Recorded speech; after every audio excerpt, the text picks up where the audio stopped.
Hello there, Internet! I'm Tor the Max Extreme! And I'm Ghost Hunter Dave! Together, we form IMPERIUS REX! On today's episode, we are diving deep into Miller time with 300! Ah!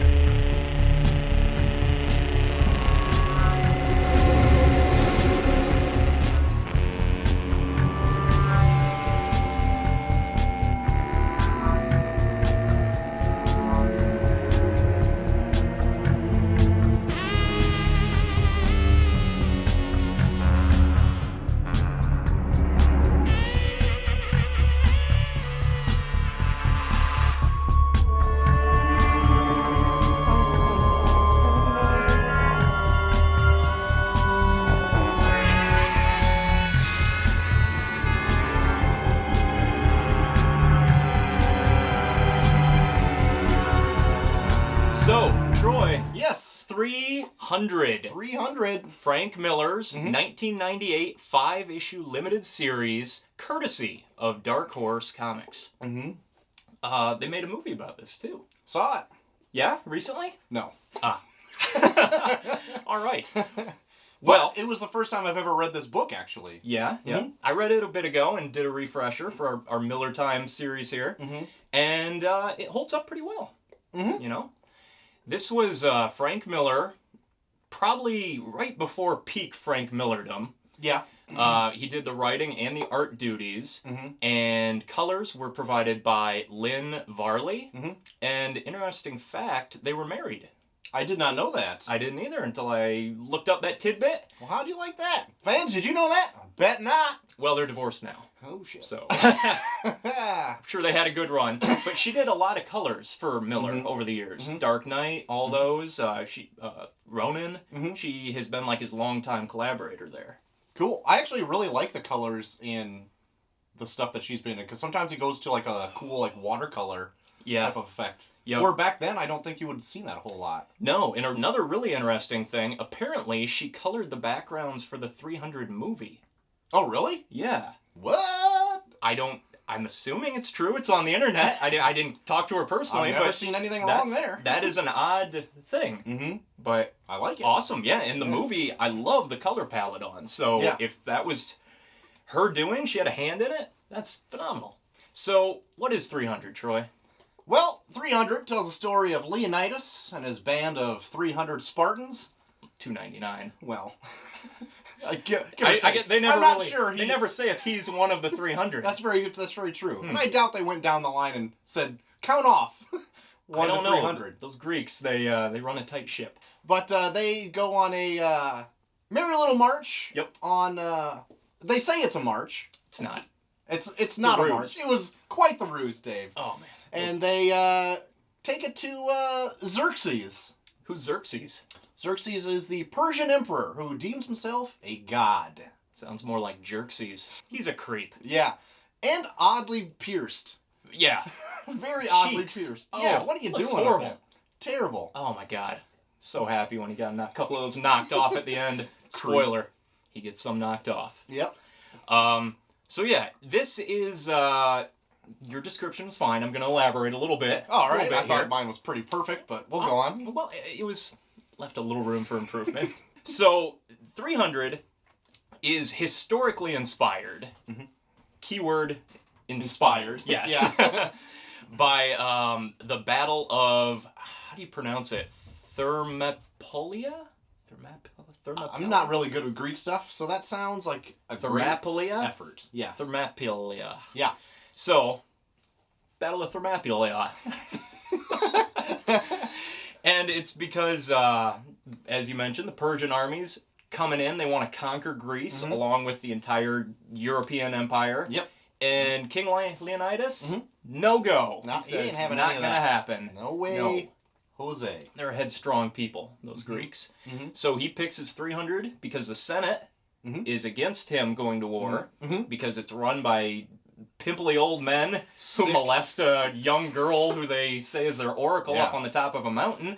And there's like a holiday going on, a celebration that they can't fight during. Yeah, I can't remember what it's called. Like is it like the Festivus? So yeah, that's it. Or something like that. I think it is the Festivus. Yeah. So yeah, they're not giving him permission. Mm-hmm. Turns out they're paid off by Xerxes. What a jerksies. So he leads his army out there against the best wishes of the Senate, and he realizes there's no way we're going to fight this army. There's too many. Yeah. There's like 10,000 for every one Spartan. Yeah. But Leonidas is smart, and he knows that the most important part of a battle is the battleground. That's right. Where you're fighting. So he takes them to the hot gates. Hot gates, which means the Persian Empire is going to get driven into this little funnel, and their numbers are going to account for nothing. Zilch. Nothing. Nada. Nothing. Zero. And those 300, they just chopping through them. You know, they lose a couple here and there, but, you know, they're putting up a heck of a fight. Valiant effort. That's right. And they just keep charging, and at the end, they beat the king, and everyone lives happily ever after. Oh, no. Oh. No, not the case. Did you skip the end? I didn't read it. No, I read it. They all die. Yeah. Well, Leonidas, battle-worn from fighting day after day after day after hordes of Persians. Oh, yeah.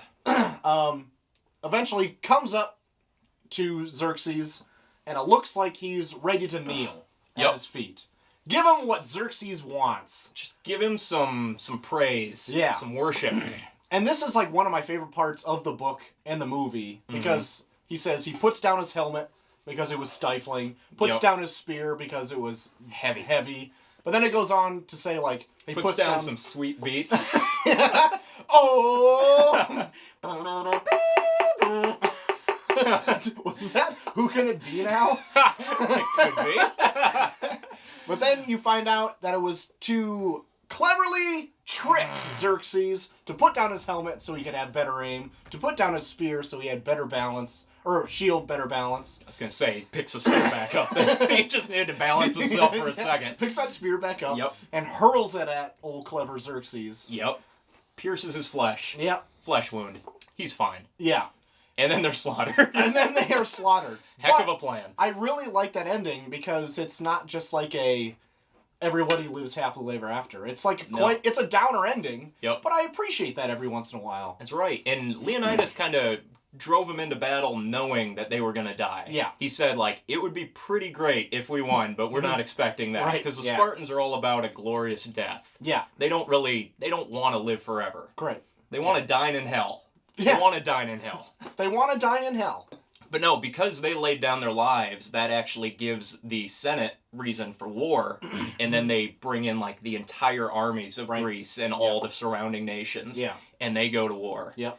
And I'm assuming they win? I don't know. That's not covered in the book. I don't really know the outcome. Sure. Historically, I think they win, and then, like, they get conquered later on, as these things tend to go. But hell of a story. Inspirational battle cry for his people. After I got done reading it, I was actually surprised that they thought a movie could be made of it, only because of its brevity. Like, it's a decent breeze, but I read it in a car ride. Oh, yeah. And so driving? Yeah. It's really easy to get through. But they do add a lot more fluff in the movie, which doesn't hurt the movie whatsoever. No, I would say the biggest contribution is they give Leonidas' wife, the Queen Gorgo, I believe her name is, a backstory and something to do. Yeah. Where she's trying to convince the Senate to go to war and has to go through a piece of shit to get there. That's exactly true. So they kind of check back with the rest of Sparta rather than just the warriors, and it kind of breaks up the flow of it a bit. Yeah. What I did like upon reading this after seeing the movie, though, is that I like reading it in all of their voices, especially the bard who tells tales and stuff. David Wortham, is that it? Yeah. Oh, yeah. I read everything in his voice. I'm like, hey, I could just have him narrate everything. Yeah. You know what I mean? Our king. Yeah. No, that wasn't very good. It was close. It was all right. You got me fooled. Well. So, we liked it, and so did most people, because this won a lot of awards when it came out. Yeah. So it won 3 Eisners, one for Best Limited Series, one for Best Writer-Artist. Same person, Frank Miller. It's Miller time. champagne and beers. And also for best colorist. So all those factors played a role in this being a pretty monumental achievement. And it's widescreen format, which I don't know if anything has been done like that before. Oh, yeah. That was actually one of my complaints, was that it was difficult to read in a car. Most people don't read in the car, Troy. Well, you should try it sometime. I'll give it a shot tomorrow. Okay, good. Actually, I'll have a couple beers. I'll give it a shot right after the show. So it was well received, although I think it's gotten criticism for being historically inaccurate. Sure. Which, come on. Yeah. One of the biggest critics, Alan Moore, who is a overlord of historical accuracy. He kind of spoke up about it. But I mean, like, come on, people. Are you picking on this for not being historical? Look at it. It's not historically accurate. It's a story. And it's a story being told by somebody as like a rallying cry. Right. So, of course, it's embellished. Right. So, I don't know. Get off your historical horses. But I would say the biggest contribution this book has had, which it seems weird to say this, might be the film.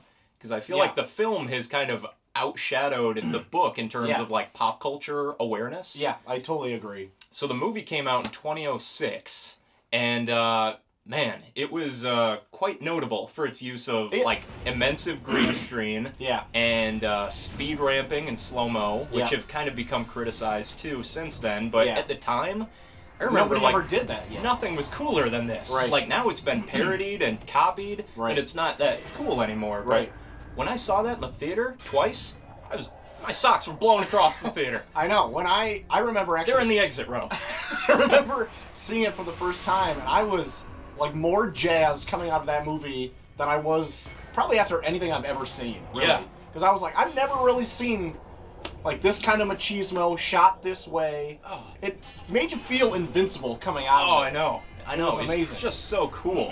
Everything about it was cool. Yeah. I remember when the first teaser trailer came out. I didn't know anything about it. Right. And they just had like those really awesome glory shots, you know? And they had that badass Nine Inch Nails score behind it. Right. Yeah. And I remember watching it and being like, what is this? This looks ridiculous. And then like I kept watching it and I'm like, this looks like the coolest thing I've ever seen. Like, it looks silly but amazing. And I need to see it right now. Yeah. So yeah, Zack Snyder, hot off Dawn of the Dead. This is kind of what he made his name on, I would say. And then followed it up with Watchmen. So a 1-2 punch of probably like, other than Sin City, probably the most comic accurate film adaptations of all time. Yeah, I would definitely agree. Like dialogue is pulled right out of it, specific panels right out of it. Yeah. And to give it life on screen and see these still images that Frank Miller did so well, like come to life. Yeah. It's great. Yeah.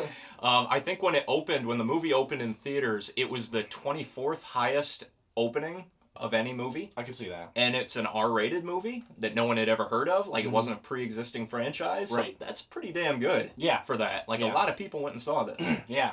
So. But this one can also be billed, too, as, like, not a superhero movie. Like, it was, based off a comic book, but if you're just into, like, swords and sandals type stuff, or just, like, an epic action movie, you didn't have to say, like, based on a comic book. People go see it regardless. Right. That was like, a graphic, based on a graphic novel. Yeah. You know, they don't want to throw around comic books for another 2 years when Iron Man comes out. Yeah. Yeah. So, overall, what'd you think of it?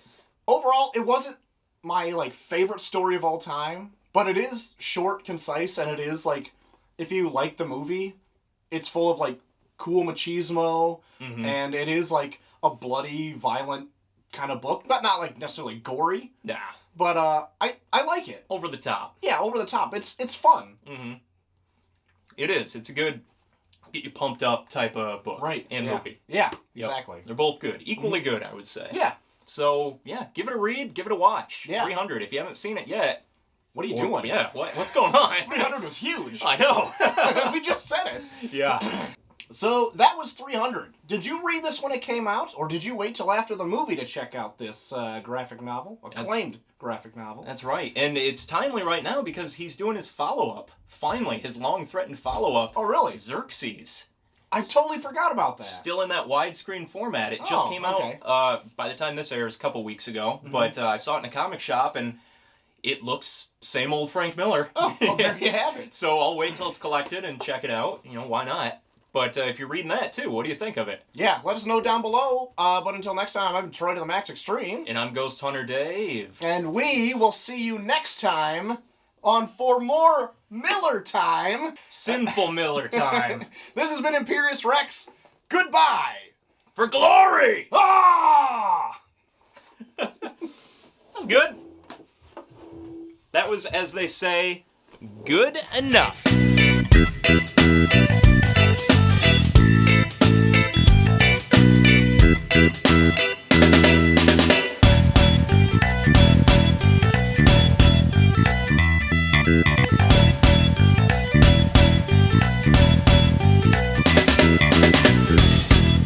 And we're recording here.